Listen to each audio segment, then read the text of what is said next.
Bonsoir à tous, bienvenue à tous. Merci d'être avec nous pour ce dernier live de cette journée consacrée au vélo. Merci à ceux qui sont revenus pour voir ce live en direct. Donc maintenant, en direction la Corse, avec l'Agence du tourisme de la Corse et la Fédération française de cyclotourisme pour découvrir la Corse à vélo, la traversée de la Corse à vélo. Lancez-vous.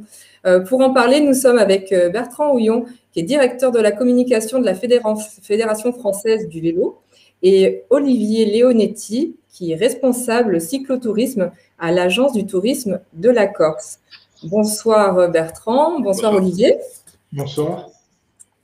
Pendant ce live, vous pourrez vous poser vos questions sur le chat et nous y répondrons en direct à la fin de la présentation également. Bertrand, Olivier, je vous laisse la parole. C'est à vous. Merci beaucoup. Voilà, au niveau de la Fédération française de cyclotourisme, on adore voyager à vélo, tout simplement parce que ça permet de découvrir des belles choses, de faire des belles rencontres, de s'aérer l'esprit et les jambes. On a d'ailleurs créé un portail qui s'appelle véloenfrance.fr qui regroupe tout un tas d'informations, de circuits, de bonnes adresses. Ce soir, on est très heureux de pouvoir parler d'une destination en particulier et d'un parcours qui est la grande traversée de la Corse à vélo.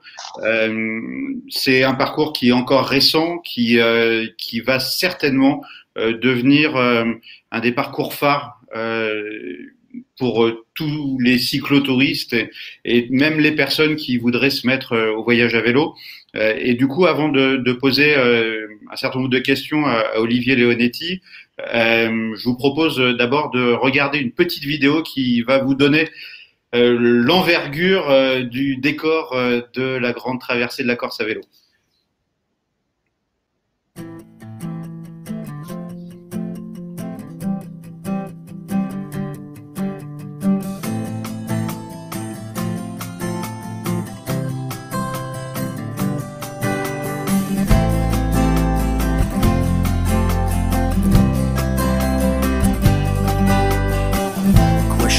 Di pano e imbianca l'orizzonti, portato da un mare peregrino eterno, quel neve che stanno appesi ai monti, carezze di silenzio, regalo di l'inverno, con l'uomo spirenzoso, figliando aspirata che begna risplende, mezza un temporale, con l'ancio silenzioso, che chiede tracciata, quando la luna accende più alto sciappale.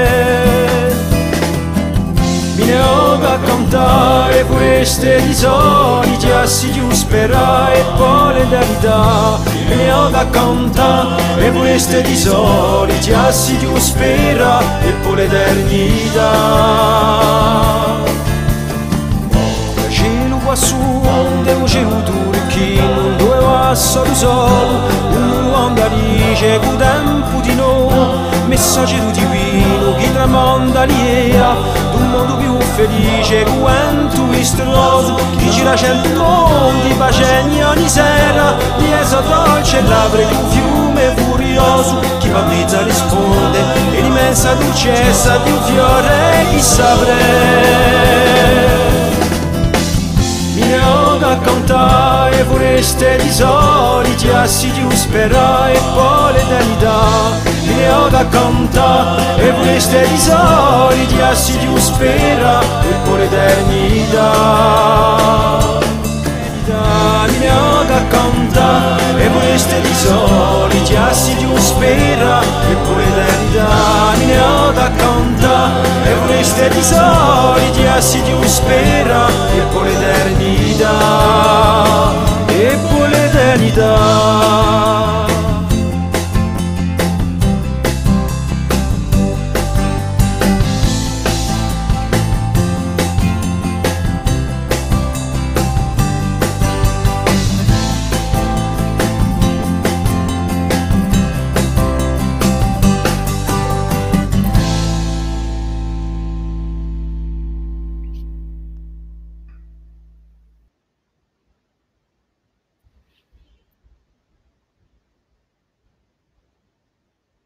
Oui. Voilà, donc Olivier, finalement on voit l'ampleur du parcours. Tout le monde connaît le GR20, mais aujourd'hui donc c'est la GT20, cette grande traversée de la Corse. On l'a vu, 600 km, 10 000 mètres de dénivelé positif, 100% sur l'ensemble des routes de la Corse. Comment est venue l'idée de créer ce parcours? Alors, la genèse de ce parcours, il faut savoir que la venue du Tour de France pour sa 100e édition en 2013 a suscité un engouement énorme pour la pratique du vélo en Corse. Et l'idée, c'était de créer un itinéraire un peu emblématique qui traverse la Corse, un petit peu le pendant du GR20 pour le vélo. Donc, ça a mûri et ça a fait l'objet d'une présentation au Salon Destination Nature en mars 2019. Et ça a été inauguré en août de la même année. Voilà. Donc, depuis cette période, il y a une équipe projet qui s'est mise en place et en lien avec les territoires, avait pour objectif de structurer cet itinéraire avec comme action principale, tout d'abord, la mise en place d'une signalétique directionnelle à l'attention des touristes à vélo, qui devrait être opérationnelle normalement cette année au mois de juin.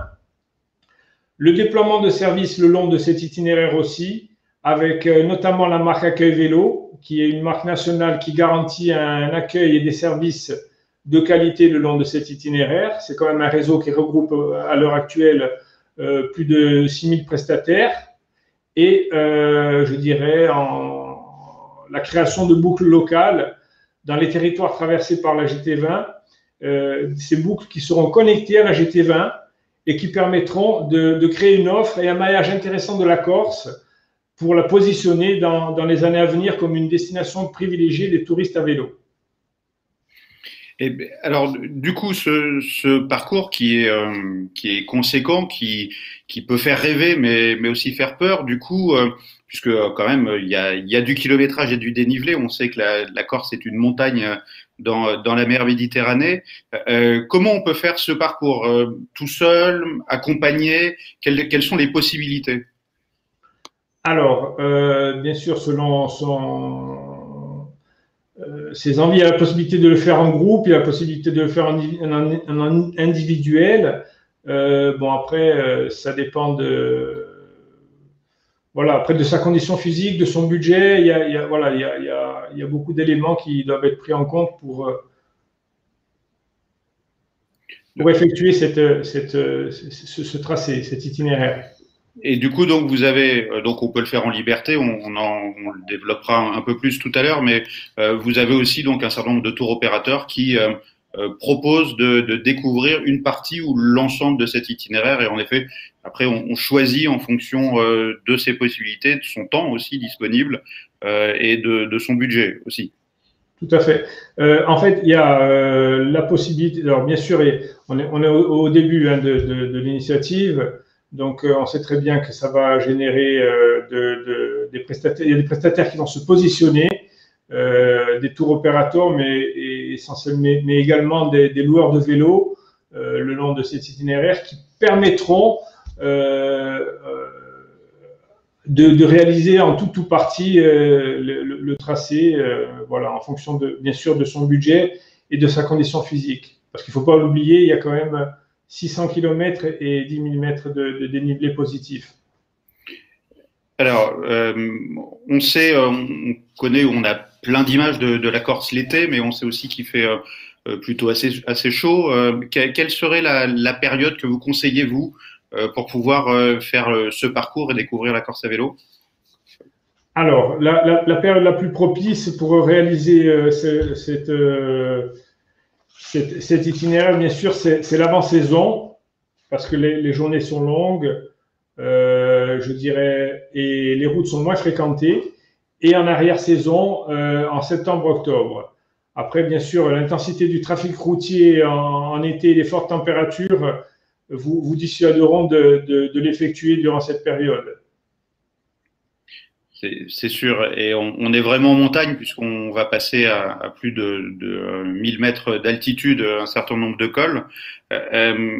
On sait aussi qu'il y a forcément un accueil touristique important sur l'île. Quels seraient vos conseils côté hébergement? Quels sont les types d'hébergements qui sont disponibles? Éventuellement, est-ce qu'on peut faire du bivouac, par exemple? Alors, si vous voulez, en fonction de votre budget, vous pourrez loger dans des hébergements professionnels de type hôtel, camping ou résidence de tourisme le long du tracé. Mais également chez l'habitant par le biais des chambres d'hôtes et des meublés de tourisme. Le bivouac, c'est quand même assez déconseillé parce qu'il est réglementé, voire interdit sur certaines communes en raison du risque d'incendie. C'est un peu normal quand on connaît aussi l'ensemble du maquis et la protection importante qu'on doit avoir justement au niveau de notre environnement et plus particulièrement sur cette île. Vous m'aviez dit aussi que sur certaines parties, forcément, il y a aussi beaucoup de demandes. Et du coup, à votre avis, combien de temps en avance il faut pouvoir préparer son séjour pour pouvoir organiser ses hébergements? Alors, si vous voulez, le long de l'itinéraire, il faut le scinder un petit peu en deux, je dirais. La première partie jusqu'à Porto, les 6 premières étapes, vous allez suivre le littoral et vous aurez quand même, enfin le littoral, mais vous allez rouler un peu en balcon et vous aurez quand même le choix pour le type d'hébergement souhaité. En revanche, à partir de Porto, vous rentrez dans l'intérieur des terres et là, l'offre en termes de camping est un peu plus réduite et peut poser problème. Il y a également des zones, des villes-étapes qui sont un petit peu pas très bien fournies en offre et donc il est conseillé de réserver en amont éventuellement 1 à 2 mois à l'avance, voire 3 mois à l'avance en fonction du mois où l'on souhaite venir. Alors, forcément, beaucoup de monde doit se poser la question, 600 km, 10 000 mètres de dénivelé, en combien de jours on peut le faire? Vous avez scindé, vous, les étapes en 50 km en moyenne. Ça fait 12 jours. Quel est sur le parcours le plus facile, le plus difficile? Comment on peut s'organiser comme ça pour faire l'ensemble, pour réussir à faire l'ensemble? Qu'est-ce qui est le plus accessible? Alors, la première partie, comme je vous l'expliquais, elle reste plus ou moins dans une altitude comprise entre 0 et 450 mètres, donc plus abordable que la deuxième partie où vous allez franchir des cols à plusieurs cols à plus de 1000 mètres d'altitude, avec bien sûr les aléas de la météo et je dis en termes de pluie, de vent, voilà. C'est un peu plus problématique. C'est moins abordable. La première partie est beaucoup plus abordable que la deuxième partie qui rentre dans l'intérieur des terres et où on peut avoir un dénivelé journalier assez important. Mais par contre, il y a la possibilité de l'assistance électrique aujourd'hui qui ouvre largement les possibilités de faire ces 50 km par jour pour faire les 12 étapes. Tout à fait. Pour en avoir discuté avec les professionnels, les loueurs professionnels, il y a les vélos actuellement ont la capacité de réaliser une étape dans leur intégralité, même les plus, je dirais, les étapes à fort dénivelé, comme la 7e étape qui part de Porto et qui monte sur le point culminant, je dirais, de l'itinéraire à plus de 1400 mètres. Et donc, sur 34 km, donc, il y a la possibilité de couvrir cette étape avec un vélo à assistance électrique. Il y a assez d'autonomie. Voilà, c'est aussi pour expliquer qu'aujourd'hui, justement, le VAE permet vraiment de pouvoir tutoyer les montagnes en quelque sorte, et notamment de pouvoir découvrir des paysages qui seraient peut-être pas forcément accessibles aux moins aguerris. Je rappelle quand même pour rassurer aussi tout le monde par rapport à l'effort sportif dans un voyage à vélo, 50 km sur une journée, allez, on va compter 8 km/h de moyenne. de roulage. 8 km/h, c'est grosso modo la vitesse à laquelle on fait du footing. Ça vous fera 6 heures pour pouvoir faire les 50 km. Pour ajouter 1 heure de repas, grosso modo, votre journée de 10h à 17h, elle est faite. Donc, ça vous laisse aussi, avant et après, le temps de récupérer. Et encore plus si vous avez un VAE qui vous aide dans les portions qui sont les plus compliquées. Donc, c'est accessible à tout le monde, même sur un parcours qu'on n'imaginerait pas faire, et notamment sur cette GT20, donc, qui est vraiment pour tout le monde. Alors, il y a aussi, Olivier, des gens qui viendraient avec leur vélo. Alors, on n'habite pas tous en montagne. Au niveau, alors pour les plus adeptes de matériel, au niveau des développements, qu'est-ce que vous conseillez d'utiliser? 3 plateaux certainement, mais après. Alors, si vous souhaitez venir avec votre propre vélo, il va falloir envisager de l'équiper de développement quand même adapté, à savoir des plateaux en 50-34 devant et des cassettes en 12-32 qui permettent un développement assez important afin de pouvoir surmonter toutes les difficultés que vous seriez amené à rencontrer sur l'itinéraire.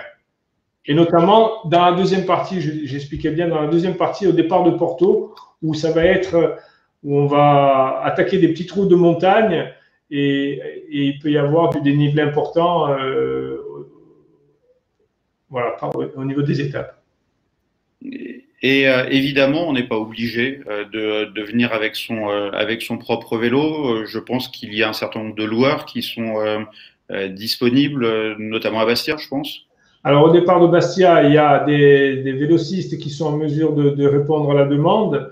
Il y a aussi une société qui s'est spécialisée dans la location de vélos sur l'ensemble de la Corse, qui est en mesure aussi d'y répondre. Puis, vous avez les tours opérateurs qui peuvent éventuellement vous mettre à disposition un vélo, un roadbook, c'est-à-dire vous accompagner partiellement, voire totalement, c'est-à-dire en choisissant éventuellement les points de chute avec les hébergements et vous fournissant toute la logistique pour effectuer ce parcours. Mais, comme je dis, vous avez le choix en autonomie complète ou partielle.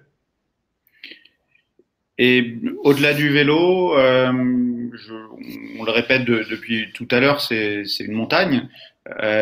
Donc là, on fait pas le tour par la côte, on passe au cœur de la Corse.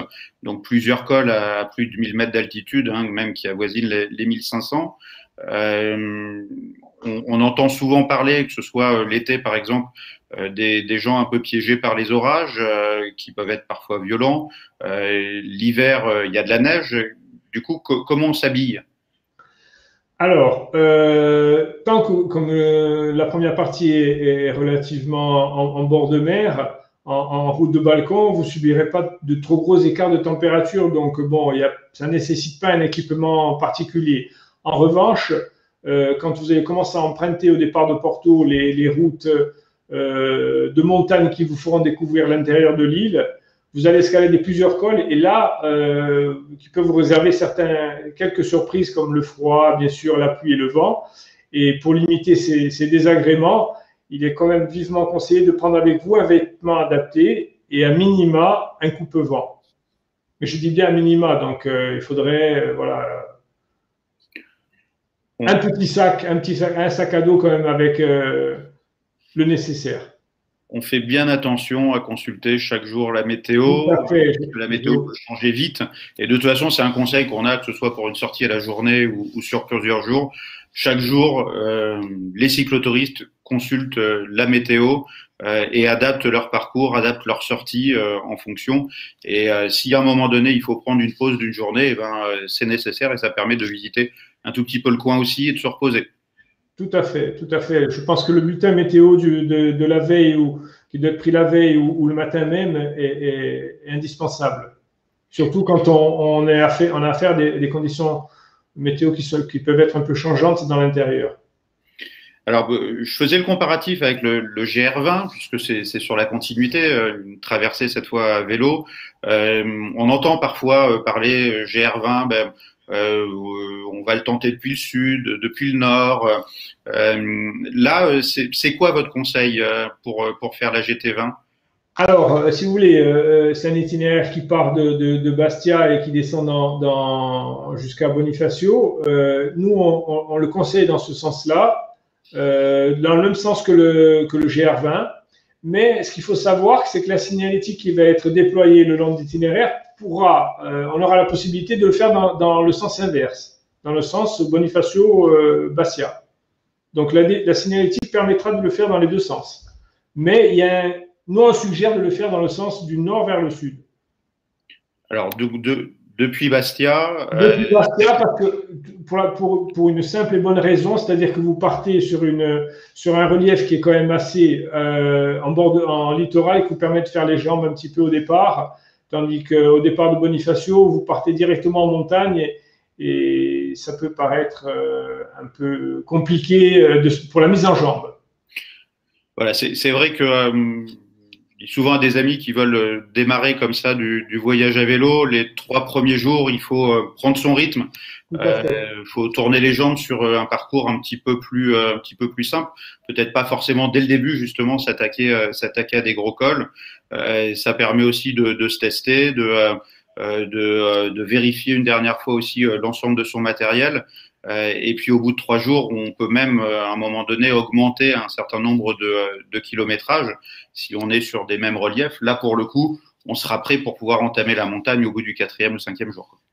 Alors, la montagne, vous l'attaquez normalement au 7e jour. Mais ce qu'il faut savoir, c'est que sur toutes les étapes, c'est quand même relativement vallonné. Donc, vous ne serez jamais, voilà, il y aura toujours un peu de dénivelé. Dans les 6 premières étapes, même s'ils sont en littoral, vu que la Corse est une montagne dans la mer, il y a un relief assez marqué et donc c'est quand même assez vallonné. Et du coup là, donc le balisage doit se faire là dans les prochains mois. Alors, la signalétique directionnelle, bien sûr spécifique aux touristes à vélo, elle devrait être opérationnelle normalement au mois de juin 2021. On l'espère. J'espère qu'il n'y aura pas trop d'aléas liés à la situation sanitaire et qu'on sera en mesure de proposer ce service-là au mois de juin. Mais du coup, déjà avant, on a possibilité de télécharger l'ensemble des traces du parcours, donc les fichiers GPX, pour pouvoir les mettre sur un GPS. Si vous voulez, on a un site internet qui est Visite Corsica, qui permet de récupérer toute l'information utile et nécessaire pour réaliser son tracé, et notamment de télécharger les fichiers GPX des différentes étapes sur votre smartphone ou votre compteur GPS. Mais il faut quand même prendre soin de garder une carte routière du trajet au cas où il y ait un bug informatique ou autre. Si la batterie du GPS lâche, de toute façon, on conseille toujours en effet d'avoir un autre support possible. Voilà, il vaut mieux multiplier les supports pour garantir. Évidemment, on les a également, nous, ajoutés donc, sur véloenfrance.fr, notre portail du tourisme à vélo, où on retrouve aussi d'autres circuits d'ailleurs, des boucles cette fois qui ont été choisies par notamment ce qu'on appelle le Club des 100 cols à la fédération. Il va y avoir aussi d'autres, comme on parlait de papier aussi, il va y avoir des guides. Alors, il y a des guides qui sont en gestation, qui devraient normalement sortir au mois de juin, des guides un petit peu qui vont permettre de fournir toutes les infos utiles pour organiser son séjour et organiser la traversée de la Corse à vélo, la GT20. Il y aura des guides topo aussi qui seront un peu plus limités, mais qui fourniront l'information plutôt technique en termes de cartographie, de dénivelé, voilà, et qui seront un peu plus limités sur je dirais les points d'intérêt touristique et les bons plans situés le long de l'itinéraire, mais qui seront en mesure de fournir quand même pas mal d'informations aux futurs pratiquants. D'accord, donc voilà, la GT20, 600 km, 12 jours, on peut aussi faire des pauses quand on veut et c'est aussi utile justement pour vraiment profiter de l'ensemble de ces paysages, de rencontrer les habitants et de profiter au maximum tout simplement de ces vacances à vélo. J'ai peut-être une dernière question et puis ensuite on va voir les questions des chats puisque il y a beaucoup de tourisme en Corse, donc beaucoup de gens aussi sur les routes. Les périodes de pré-saison, d'arrière-saison, pour pouvoir rouler justement sur les routes à vélo, elles sont relativement faisables à vélo. Alors, et ce qu'il faut savoir, c'est qu'on emprunte, la GT20, dans la mesure du possible, emprunte des routes secondaires, donc avec un trafic modéré. Donc, elles sont praticables, bien entendu. C'est sûr que, bon, là, à l'heure actuelle, pour vous dire, citer une anecdote, le col de Verge était sous la neige, là, donc on va attendre un peu. Donc, pour ceux qui avaient envisagé de la faire au mois de février, au mois de mars, il y a quand même cette... voilà, ce risque-là bon, comme vous êtes à presque 1500 mètres d'altitude, qui est des neiges voilà, de fin d'hiver. Donc, on va attendre un petit peu et puis on va essayer de rouler sur la GT20. Donc, voilà, à partir du mois d'avril, voilà, à partir du mois d'avril, je dirais, la période la plus propice, c'est mai-juin, je dirais, voilà, parce que les journées sont vraiment longues. Et donc que le trafic, les routes sont beaucoup moins fréquentées et plus adaptées à une circulation à vélo. Merci Olivier, ça donne envie. Maintenant, peut-être les questions. Oui, je reviens vous voir. Je reviens avec vous pour vous poser toutes les questions qu'il y a eu sur le chat. Beaucoup de questions. Par rapport justement à votre intervention. Une question qui est revenue plusieurs fois, c'est une question concernant la sécurité. Justement, Olivier, tu parlais des routes secondaires qui étaient empruntées en grande partie pour la traversée de la GT20. Mais est-ce qu'il y a des parties qui sont justement assez sécurisées, des portions qui sont réservées aux vélos, ou est-ce que c'est une cohabitation vraiment entre les vélos et les voitures? Est-ce qu'il y a des portions qui sont aussi sécurisées pour les vélos? Est-ce que tu peux nous en dire un tout petit peu plus? Alors, il n'y a pas d'aménagement spécifique de type voie douce, je dirais, ou piste cyclable ou voie cyclable le long de la GT20. Ça, c'est une évidence. J'espère qu'à la sortie de Bastia, qui est une zone qui est un peu fréquentée, un peu surfréquentée, qu'il y aura quelques aménagements qui seront réalisés au moins pour canaliser les automobilistes et pour les sensibiliser au partage de la route avec les cyclistes. Avec les modes. Donc, c'est plus des messages qui sont adressés par le biais de la signalisation que l'on souhaite mettre. Et comme on va surtout emprunter des routes secondaires, voilà, ça ne nécessite pas des aménagements particuliers. Spécifiques. Ok. Quelle étape, justement, il y a des questions qui reviennent aussi par rapport justement aux étapes à privilégier. Vous en avez parlé, par rapport justement quand on est débutant. Donc, deux choses par rapport à ça. Quand on est débutant ou en famille, est-ce qu'il y a une étape à privilégier en particulier, justement? Alors, c'est dur de me demander de faire un choix. En y réfléchissant, c'est vrai que… Peut-être par rapport au délai qui est plus facile, voilà, peut-être plus abordable. On imagine que c'est beau partout. Si je dois raisonner par rapport à la difficulté ou par rapport à la beauté du paysage, c'est pas évident. Donc, de vous donner une réponse tranchée. Peut-être, je dirais, en Balagne où à un moment donné, vous êtes entre Belgodère et Calenzane et vous restez en balcon et ça reste relativement abordable c'est une étape qui reste relativement abordable en famille. D'accord. Avec un super panorama sur toute la baie de Calvi, d'Île-Rousse. Ok, super. Est-ce que également vous avez parlé de VAE, de vélo à assistance électrique? Ça permettrait justement à certains qui veulent débuter. Tu as parlé justement d'Happybike, un prestataire, je crois, de vélo électrique qui peut être sur le tracé. Justement, est-ce que c'est facile des vélos électriques? Où les trouver? Est-ce que vous avez une idée de tarif? Combien ça coûte en fait pour faire une journée ou plus en vélo électrique? Je sais qu'ils ont des tarifs sûrement qui doivent être dégressifs en fonction du nombre de jours utilisés.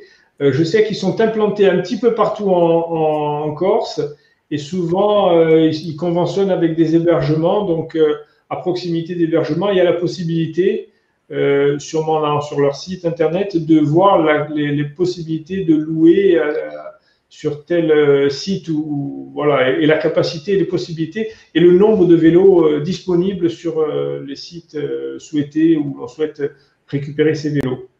Ils peuvent nous apporter les vélos à notre point de départ.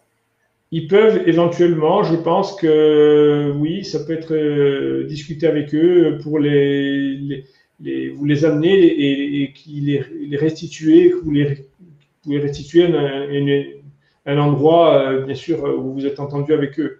Je dirais sur une partie de l'itinéraire, pas spécialement au bout de l'itinéraire. Ok. D'autres questions aussi concernant les hébergements, tu en as parlé également.